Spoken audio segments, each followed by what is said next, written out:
మీరు 6 గ్యారెంటీలు సరిగ్గా చదివినట్టు లేరు. మీరు 6 అంటే 15 ఉన్నాయి, అట్లా 6 అంటే 15 ఉన్నాయి, 15 అంటే 420 కాదు 6 అంటే 15 ఉన్నాయి, 15లో ఇంకా 420 ఉన్నాయి. నేను చెప్పేది 2 గ్యారెంటీలు అమలైనాయి రేవంత్ రెడ్డి వచ్చాక. ఒకటి ఇంటికి బుల్డోజర్ గ్యారెంటీ, రెండోది తలకి తుపాకీ గ్యారెంటీ. పారిశ్రామికవేత్తలకు తలకు తుపాకులు పెట్టిన ఉదంతాలు గతంలో ఎప్పుడైనా చూసామా ఈ రాష్ట్రంలో? మీరు ఆలోచించండి. ఒక మంత్రి గారి కుమార్తె చెప్తోంది పారిశ్రామికవేత్త తలకి తుపాకీ పెట్టడం జరిగింది, అది కూడా తుపాకీ రేవంత్ రెడ్డి ఇచ్చాడు, పెట్టినవాడు రోహిన్ రెడ్డి అని మంత్రి గారి కుమార్తె చెప్తోంది. పోలీసులు గడ్డి బీకుతున్నారా? ఏం చేస్తున్నారు పోలీసులు? నాకు అర్థం కాదు. పోలీసులేమో కాదు పెట్టింది మంత్రి గారు ఓఎస్డి, తుపాకీ ఇచ్చింది మంత్రి గారు భర్త అని చెప్తున్నారు. ఎవడో ఒకరిని లోపలే అడగాలా లేదా? కనీసం ఆ డైరెక్టర్ దగ్గర తీసుకున్నారా ఎవరు తుపాకీ పెట్టారని తలకని? పోలీసులు ఏం చేస్తున్నారండి? మా నాయకులు ఇళ్ళ మీద దాడులు చేస్తారా? తుపాకీ తలకు పెట్టి బెదిరించిన వాడు మాత్రం నిక్షేపంలాగా ఉన్నాడు. ఏం జరిగింది అసలు? ఎందుకు తుపాకీ తల మీద పెట్టారంటారు? మీకు అంటే అదొక మిస్టరీ ఉంది కదా. మీకు మిస్టరీ ఏముంది? అనుముల బ్రదర్స్ అరాచక రాజ్యంలో ఇవాళ రేవంత్ రెడ్డి గారు ఆయన సోదరులు చివరికి మంత్రులు కూడా అందులో బలిపశువులు అవుతున్నారు. మంత్రి గారి కన్ను అనుముల బ్రదర్స్ కన్ను ఒకటే భూమి మీద పడింది మంచిరేవులలో. ఒక దేవాదాయ శాఖకు సంబంధించిన భూమి ఆ పక్క నుంచి రోడ్ వేయాలా, దానికి సంబంధించి 20 ఎకరాల మీద అనుముల బ్రదర్స్ ఒప్పందం కుదుర్చుకున్నారు. ముందట 15 ఎకరాలు కొండ ఫ్యామిలీ వాళ్ళు కుదుర్చుకున్నారు. ఇద్దరి మధ్యన తగాదా పడ్డది. ల్యాండ్ విషయంలో గొడవ తుపాకుల దాకా పోయింది. ముఖ్యమంత్రి గారు చివరికి మంత్రి గారి ఇంటికి పోలీసులను పంపేదాకా పోయింది. ఇంతకంటే ఇంకేం చెప్పాలి నేను? మంత్రి గారు చెప్పారు కదా, నేను మంత్రి గారు కుమార్తె చెప్తుంది కదా మంచిరేవుల భూమి ఇట్లా జరిగింది. నేను చెప్తున్న విషయం కాదు. కాంగ్రెస్ పార్టీ మెంబర్ కాదు కాబట్టి రేపు కుమార్తె కూడా కాదంటారేమో, కొండా సురేఖ కుమార్తె కూడా కాదామే అని చెప్తారేమో. నెక్స్ట్ సిగ్గుంటే ఈ డీజీపీ, రాష్ట్ర డీజీపీకి సిగ్గుంటే, ఆయన ఏదో డైలాగులు కొట్టాడు కదా, మా దగ్గర పింక్ బుక్ ఉండదు, రెడ్ బుక్ ఉండదు, కాకి బుక్ ఉంటుంది. నేను అడుగుతున్నా ఇవాళ డీజీపీని, నీ కాకి బుక్ని కాకెత్తుకుపోయిందా? ఎక్కడున్నావు నువ్వు? ఏం చేస్తున్నావు? నీ డ్యూటీ చేయకుండా ఏం పీకుతున్నావు? మీరు పోలీసులు, కాంగ్రెస్ కార్యకర్తలా పోలీసులా మీరు? నేను అదే అడుగుతున్నా. ఈ రాష్ట్రంలో అసలు పరిపాలన జరుగుతుందా? డే లైట్ రాబరీలు జరుగుతున్నాయి, డే లైట్ మర్డర్లు జరుగుతున్నాయి. ఏం చేస్తున్నారండి పోలీసులు? మా నాయకుల ఇళ్ల మీద దాడులు చేస్తూ ఉన్నారు. చందానగర్లో jewellery shop daylight robbery, నిన్నగాక మొన్న బాలానగర్లో డే లైట్ మర్డరు. ఏం చేస్తున్నారు? 41% క్రైమ్. నాయకులకు దాడులు డబ్బులకు సంబంధించి వద్దాం. మీరు అధికారంలో ఉన్నప్పుడు దాడులు డబ్బులు ఇవన్నీ సిలీ టాపిక్స్ భరత్. నేను ఒకటే అడుగుతున్నా. జూబ్లీ హిల్స్ ఉప ఎన్నికల్లో నేను స్పష్టంగా జూబ్లీ హిల్స్లో 9.5 ఏళ్లలో మా ప్రభుత్వం ఏం చేసింది చెప్పండి రేవంత్ రెడ్డిని. నువ్వు 2 ఏళ్లలో హైదరాబాద్కి ఏం చేసావు? ఒక ఇల్లు కట్టావా? ఒక మోరీ కట్టావా? ఒక రోడ్డు కట్టావా? కనీసం దోమల మందు కొట్టావా? శానిటేషన్ సరిగ్గా 4,000 కోట్లు కంటోన్మెంట్ లో చేసి చూపించామని చెప్తున్నారు. నేను ఇక్కడ నుంచి స్ట్రైట్ గా మీరు నేను కలిసాను. 4,000 కోట్లు లెక్క అడిగాను. నేను ఇక్కడ నుంచి స్ట్రైట్ గా మీరు నేను కెమెరా తీసుకుని కంటోన్మెంట్ పోదాం. కంటోన్మెంట్ లో 100 మందిని అడుగుదాం. ర్యాండమ్, మీ ఇష్టం. నేను కూడా ఎక్కడ ఫ్లైఓవర్ ఎక్కడ ఫ్లైఓవర్ అయింది? 4 రూపాయలు ఖర్చు పెట్టాడా? కాగితాలు ఏముంది భరత్? నాలుగు గీక్కుసుకొని పారేసుకోవచ్చు. కాగితం ఇవ్వడం కాదు కదా. 5,000 కోట్ల కాగితం ఇచ్చాడు. ఇచ్చి ఎన్ని రోజులు అయింది? 1.5 సంవత్సరం అయింది. రూపాయి ఖర్చు పెట్టాడా? కనీసం ఒక గజం ల్యాండ్ సేకరణ చేశారా? ఒక్క దగ్గర ఒక నిర్మాణం, ఒక పొక్కన్న తవ్వారా ఫ్లైఓవర్కి? ఏం ఖర్చు పెట్టారు? ఎక్కడ పెట్టారు? మొత్తం రోడ్ల మీద పొక్కలన్న పూడ్చాడా కంటోన్మెంట్లో? అంటే చెప్పడానికన్నా బుద్ధి ఉండాలా వినేవాడికి లేకపోయినా. అరే ఏం మాట్లాడతారు? ముఖ్యమంత్రిగా ఉండి ఇన్ని అబద్ధాలు చెప్పొచ్చా? 4,000 కోట్లు వచ్చేసినాయి కంటోన్మెంట్లో అని చెప్తావు. చూపెట్టి ఎక్కడ వచ్చినాయో. అంటే ఇది ఎట్లా ఉందంటే అహానా పెళ్ళంట సినిమాలో కోడిని కట్టేస్తాడు ఇట్లా ముందర కట్టేసి పచ్చడి మెతుకులు పెట్టి తిను. సంవత్సరాలుగా పెండింగ్ లో ఉన్న బోయిన్పల్లి, ప్యారడైజ్, ఈ ఫ్లైఓవర్స్ అన్ని షామీర్పేట వరకు అది పెద్ద వరవే కదా. మేము తీసుకొచ్చాం, ఇన్ని సంవత్సరాలే పాసిబుల్ కాలేదు. ఎక్కడ తీసుకొచ్చారు స్వామి? 10 ఏళ్ల మా ఎఫర్ట్. నువ్వు వచ్చిన కాయిదాలు వచ్చినాయి. ఇది ఎట్లుందంటే భరత్, సేమ్ టు సేమ్. నోటిఫికేషన్లు ఇచ్చింది మేము, పరీక్షలు పెట్టింది మేము, నువ్వు వచ్చాక కాయిదాలు ఇచ్చావు, ఉద్యోగాలను ఇచ్చావని డబ్బా కొడుతున్నావు. ఇది కూడా అంతే. మొత్తం ఎఫర్ట్ చేసింది మేము. అల్టిమేట్గా గిరిధర్ గారు అక్కడ ఉన్నప్పుడు నేషనల్ హైవేస్లో ఆయన మా శాంతికుమారి గారికి, ఆయనకున్న ఒక ఆనాడు చీఫ్ సెక్రటరీగా ఉన్న శాంతికుమారి గారిని పంపించి ప్రత్యేకంగా రిక్వెస్ట్ చేసి కాగితం తీసుకునే లోపల ఎలక్షన్ కోడ్ వచ్చింది. లేకపోతే అప్పుడే వచ్చినాయి అవి. ఈయన వచ్చి నేనేదో సాధించారని పోజులు కొట్టారు కదా. మరి ఎందుకు స్టార్ట్ చేయట్లేదు? 2 ఏళ్ళు అయిపోయింది కదా. స్టార్ట్ చేయండి. ఎవరు ఆపుతున్నారు నిన్ను? నువ్వు ఏం చేసావు హైదరాబాద్కి చెప్పి ఓటు అడుగు. ఒక ఇల్లు కట్టావా? 6,000 ఇండ్లు అన్నావు కంటోన్మెంట్లో ఇస్తానన్నావు. ఒక ఇల్లు ఇచ్చావా? ఇందిరమ్మ ఇల్లు ఒక్కటి మంజూరైంది హైదరాబాద్లో? 2 సంవత్సరాలు అయింది కదా వాడు వచ్చి. ఇంకా 2 ఏళ్ళే కదా ఉండేది.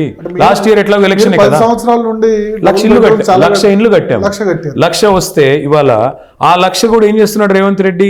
చివరికి మొత్తం మొత్తం కూలగొట్టి మూసీలో ఉన్న వాళ్ళందరినీ ఎత్తవతలు పాడేసి తీసుకెళ్లి మేము కట్టిన డబుల్ బెడ్రూమ్ ఇల్లు ఇస్తున్నాడు. కేసీఆర్ ప్రభుత్వం కట్టింది 1,00,000 డబుల్ బెడ్రూమ్లు, 42 ఫ్లైఓవర్లు. 100 పైచలకు లింక్ రోడ్లు చెప్పమంటే మొత్తం చెప్తాను, లిస్ట్ మొత్తం ఇమ్మంటే ఇస్తాను మీకు. నువ్వు కట్టింది 2 నెలల్లో చూపెట్టు. 40% టైం అయిపోయింది కదా నీకు, ప్రజలు ఇచ్చింది 40% టైంలో 4 పైసల పని అప్పులన్నీ మిగిల్చిపోయినారు, అప్పుల రాష్ట్రం చేశారు. మొత్తం కాంట్రాక్టర్లు, తర్వాత ఫీజు రియంబర్స్మెంట్ బకాయిలు, ఆరోగ్యశ్రీ బకాయిలు అన్నీ మీరు మిగిల్చిపోయినారు, చిప్ప చేతికి ఇచ్చిపోయినారు. మా ఈవెంట్లో అన్నారు, మా జీ తెలుగు పోలీస్ అవార్డు ఈవెంట్లో బ్యాంకుల వాళ్ళు ఇబ్బంది పెడుతున్నారు, కోసుకున్నా సరే రూపాయి లేని విధంగా ఉంది అని వాస్తవ సిచ్యువేషన్ వివరించే ప్రయత్నం చేశారు. వాస్తవం ఒప్పుకున్నారు. భరత్, నీకు అప్పు లేదా?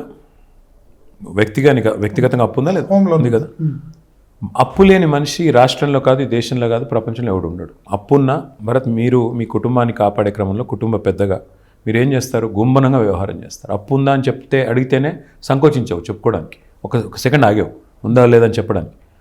అంటే కుటుంబ పెద్ద అనేవాడి బాధ్యత ఏంటి అంటే కుటుంబ లోగుట్టుని కడుపులో పెట్టుకుని నడుపుతారు. మేము ప్రభుత్వంలోకి వచ్చినాడు మాకు 82,000 కోట్ల అప్పు ఇచ్చిపోయింది కాంగ్రెస్ ప్రభుత్వం. కానీ ఎప్పుడైనా కేసీఆర్ గారు నాకు 82,000 కోట్ల అప్పు ఉంది, నేను ఎట్లా నడపాలని దివాళీ 60 ఏళ్ళు కాదు 90 ఏళ్ళు కానీ ఎందేళ్ళైనది కాదు పాయింట్. మేము వచ్చినాడు ఉన్న అప్పు ఎంత? 80,000 కోట్లు. మేము వచ్చినాక 9.5 ఏళ్ళలో చేసిన అప్పు ఎంత? కేంద్ర ప్రభుత్వం చెప్పింది. బీజేపీ ఎంపీ రఘునందన్ రావు అడిగితే పార్లమెంట్లో ప్రశ్న, కేంద్ర ప్రభుత్వం ఇచ్చిన సమాధానం CAG controller and auditor general మొత్తం ఇవాల్యుయేట్ చేసిన లెక్క 2,80,000 కోట్ల అప్పు మేము చేసింది. కార్పొరేషన్ల ద్వారా తీసుకుంది, ఇంకా అడిషనల్ గా 2-3 లక్షలు. కేంద్ర ప్రభుత్వం చెప్పింది ప్రామాణికమా లేకపోతే రేవంత్ రెడ్డి అయినా తలమాసిన సన్నాసి? కార్పొరేషన్ ఉంది కదా, కాళేశ్వరం కార్పొరేషన్. ఎంత కామన్ సెన్స్ లేదు ఈ ముఖ్యమంత్రికి అంటే, కొన్ని లోన్లు అసలు ప్రభుత్వం కట్టాల్సిన అవసరం లేదు, కార్పొరేషన్లే కట్టుకుంటాయి. ఇప్పుడు మొత్తం పవర్ కార్పొరేషన్లు ఉన్నాయి, ప్రభుత్వం సున్నా, ఆడేం బాధ్యత లేదు, గ్యారంటీ ఇస్తుంది ప్రభుత్వం అంతే, కట్టే అక్కర్లేదు. వాటిని కూడా కలిపి చెప్తానంటే మూర్ఖుడు అనాలా మంచోడు అనాలా? ఇంకోటి కేంద్ర ప్రభుత్వం కంట్రోలర్ అండ్ ఆడిటర్ జనరల్ కంటే రేవంత్ రెడ్డికి తెలుసా ఎక్కువ లెక్క? సిఏజీ అనేది రేవంత్ రెడ్డి పుట్టకముందు నుంచి ఉన్న సంస్థ. రేవంత్ రెడ్డి గారు రేపు పదవి నుంచి దిగిపోయిన తర్వాత కూడా ఉండే సంస్థ. కాకి లెక్కలు ప్రామాణికమా లేకపోతే కాకి లెక్కలు ప్రామాణికమా? ఈ రేవంత్ రెడ్డి అనే పిల్లకాకి నిన్నగాక మొన్న ముఖ్యమంత్రి అయ్యాడు, కానీ కాగ్ అనేది ఎప్పటి నుంచి ఉంది? నేను అనేది ఏమంటే 2,80,000 కోట్ల అప్పు కేసీఆర్ గారు చేశారు 10 ఏళ్లలో. నువ్వెంత చేసావు 23 నెలల్లో? 2,30,000 కోట్ల అప్పు. ఏం పీకావు? 2,30,000 కోట్ల అప్పు చేసి అప్పు కట్టడానికి అప్పు చేశా అంట. అదే అంటే ఎన్ని అబద్ధాలు అంటే మీరు జర్నలిస్టులు 7% తీసుకొచ్చాం. జర్నలిస్టులు కూడా దయచేసి పత్రికలు, టీవీలు మీరున్నది నేను చెప్పింది నిజమనో లేకపోతే ఆయన చెప్పింది నిజమని యాజ్ ఇట్ ఈజ్ రికార్డ్ చేసి వేయడం కాదు కదా. నిజంగా నేను చెప్పిన దానిలో వాస్తవం ఎంత ఎప్పుడన్నా ఒక్క జర్నలిస్ట్ అన్న అధ్యయనం చేసే ప్రయత్నం చేస్తున్నాడు? నాకు తెలుసు మీ భయం, అడ్వర్టైజ్మెంట్లు రావు అనే భయం. మరి భయం లేకపోతే ఇన్వెస్టిగేట్ చేయండి. ముఖ్యమంత్రి గారు చెప్పిన లెక్కకు తిప్పి కొడుతూ కాగిచ్చింది. నెలకు ఆర్బీఐ ప్రకారం కాగ్ ప్రకారం తెలంగాణ ప్రభుత్వం కడుతున్న మితి 2,000 కోట్లు. ముఖ్యమంత్రి తెల్లారలేస్తే అబద్ధం చెప్తున్నాడు 6,500 కోట్లని. ఒక్కసారి జీ వాళ్ళు మీరు ఇన్వెస్టిగేటివ్ జర్నలిస్ట్ స్టోరీ చేయొచ్చు. మేము 100 సార్లు చెప్పాము స్వామి, 100 సార్లు చెప్పాము. చూపెట్టడానికి మీడియాకి దమ్ము ఉండాలి కదా, మీడియాకి దమ్ము లేదు. ఇవాళ మీడియాకి వెన్నుముక చచ్చిపోయింది. రాష్ట్రంలో మీడియాకి వెన్నుముక చచ్చింది. మిగతా వాళ్ళు ఎట్లా ఉన్నారు? నేను అదే చెప్తున్నా, ఈ రాష్ట్రంలో మీడియాకి ఇన్వెస్టిగేటివ్ జర్నలిజం చేసే దమ్ము లేదు. ఎందుకంటే ముఖ్యమంత్రి పచ్చి అబద్ధాలు చెప్తుంటే 6,500 కోట్లు కడుతున్న మిత్తి అని చెప్తుంటే ఆ అబద్ధాన్ని పదే వల్లె వేస్తుంటే ఫ్యాక్ట్ చెక్ చేయాల్సింది 4,000 కోట్లు దాటట్లేదు. తప్పు ఆయన చెప్పేది పచ్చి అబద్ధం. నా లెక్క కాదు, కాగ్ లెక్క, ఆర్బీఐ లెక్క. ఇన్ని అబద్ధాలు ఇన్నిసార్లు చెప్తుంటే దాన్ని పదే ఇప్పుడు అప్పుల విషయంలో తప్పుడు లెక్కలు. అప్పు జరిగిందే 2,80,000 కోట్లు అయితే ఒక ఆయన 6 లక్షల కోట్లు అంటాడు మంత్రి, ఇంకొకటి 7 లక్షల కోట్లు అంటాడు, ముఖ్యమంత్రి 8 లక్షల కోట్లు అంటాడు. వాళ్ళ ఇష్టం, నోటికి ఎంత వస్తే అంత. ఇవన్నీ కాదండి. నేను ఇంకొక మాట అడుగుతా భరత్. 2,30,000 కోట్ల అప్పు రేవంత్ రెడ్డి ప్రభుత్వం చేసిన మాట వాస్తవం. ఆయనే చెప్పాడు అసెంబ్లీలో. ఏం చేశారు? 2,30,000 కోట్ల అప్పు చేసి తులం బంగారం ఇచ్చావా? 4,000 పెన్షన్ ఇచ్చావా? నెలకు 2,500 రూపాయలు మహిళలకు ఇస్తారన్నావు, అది ఇచ్చావా? స్కూటీలు ఇచ్చావా? ఎవరికి ఏం చేశావు? పోనీ ఫీజు రీంబర్స్మెంట్ బకాయిలు 10,000 కోట్లు ఉన్నాయి, అవి కట్టావా?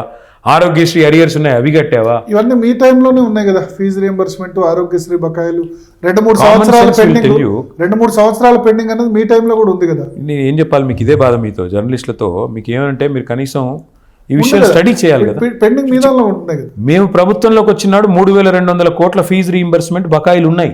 అది కామన్, అది పెద్ద విషయం కాదు. ప్రభుత్వాలను ఆరినంత మాత్రాన జీరో అకౌంట్తో స్టార్ట్ అవ్వదు. ప్రభుత్వం అనేది కంటిన్యూస్ ప్రాసెస్ భరత్. సో నేను అధికారంలోకి వచ్చాను కాబట్టి నేను జీరో నుంచి స్టార్ట్ అవుతానంటే అది ఆస్తులు ఉన్నాయి, అప్పులు ఉన్నాయి. ఎగ్జాక్ట్లీ. సంపద వస్తుంది, అప్పులు కూడా వస్తాయి. వచ్చినప్పుడు మాకు 80,000 కోట్ల అప్పుతో అందులో దాదాపు 3,000 కోట్ల ఫీజు రీయింబర్స్మెంట్ బకాయిలతో మాకు ప్రభుత్వానికి కాంగ్రెస్ అప్పచెప్పింది. మేమేం చేశాం 10 ఏళ్లలో 20,000 కోట్ల ఫీజు రీయింబర్స్మెంట్ మేము కట్టాం. మరి మేము దిగిపోయిన తర్వాత కొంత బకాయి ఉంటే ఉండొచ్చు, అట్లా అని చెప్పేసి నేను ఇవ్వను, అది కేసీఆర్ గారు చేశారు, ఆయన 10,000 కోట్లు అయింది. కట్టకపోతే 10,000 కాదు 20,000 కోట్లు అవుతుంది. మేము 10 ఏళ్లలో 20,000 కోట్లు కట్టాం ఫీజు రీయింబర్స్మెంట్కి. నువ్వు 2 ఏళ్ళు ఎంత కట్టావు? 2 రూపాయలు కట్టలేదు. ఎవరిని దానికి బాధ్యత చేస్తావు? నేనేమంటానంటే ఏది చేయకుండా 2 ఏళ్ళు టైంపాస్ చేసి ఒక రోడ్డు కట్టకుండా, ఒక బ్రిడ్జ్ చేయకుండా, ఒక ఇల్లు కట్టకుండా, హైదరాబాద్లో కనీసం ఒక మోరీ కట్టకుండా, 6 గ్యారెంటీలు అమలు చేయకుండా ఈ 2,30,000 కోట్లు ఎక్కడ పోయినాయి అంటారు? మీరు చెప్పండి నాకు. రాహుల్ గాంధీకి మూటలు పంపడానికి ఏమో డబ్బులు ఉంటాయి నెల నెల. మహారాష్ట్రలో, హర్యానాలో, బీహార్లో ఎక్కడ ఎలక్షన్ జరిగితే అక్కడ కాంగ్రెస్ పార్టీకి 100,000 కోట్లు పంపడానికి డబ్బులు ఉంటాయి, కానీ పేదలకు ఇవ్వడానికి డబ్బులు లేవా? మీరు ఇవాళ గమనించండి, హైదరాబాద్లో హైడ్రా పేరిట అరాచకాలు చేస్తూ, బిల్డర్ల దగ్గర వసూలు చేస్తూ, ఆర్ఆర్ ట్యాక్స్ అని చెప్పి ఒక్కొక్క స్క్వేర్ ఫీట్కి 150 రూపాయలు వసూలు చేస్తూ ఎక్కడ పోతున్నాయి ఈ డబ్బులు? హైడ్రాలో మీకు అసలు మంచిగా కనబడలేదా? ఉంది, ఎందుకు లేదు? బతుకమ్మ కుంటను బాగా చేసి చూపించారు. కన్వెన్షన్ దగ్గర డెవలప్ చేస్తారు. కామెడీ ఏంటంటే తర్వాత ప్రభుత్వ భూమి దాదాపు 5,000 కోట్ల రూపాయల వర్త్ ప్రభుత్వ భూమిని రక్షించాం. ఏది గాంధీ గారు ఎమ్మెల్యే గాంధీ గారికి ఏది దగ్గరుండి హైడ్రా ఫెన్సింగ్ పెట్టించింది ఆ భూమి? మీరు చెప్పేది ఏ భూమి? గాజుల రామారంలో 11 ఎకరాల భూమి ఎమ్మెల్యే గాంధీ గారు పార్టీ మారినందుకు నజరానాగా ఇచ్చి ఆ భూమికి కంచె దగ్గరుండి హైడ్రా కమిషనర్, హైడ్రా సిబ్బంది చేసిన భూమి గురించి ఏది చెప్తున్నారు మీరు కాపాడింది?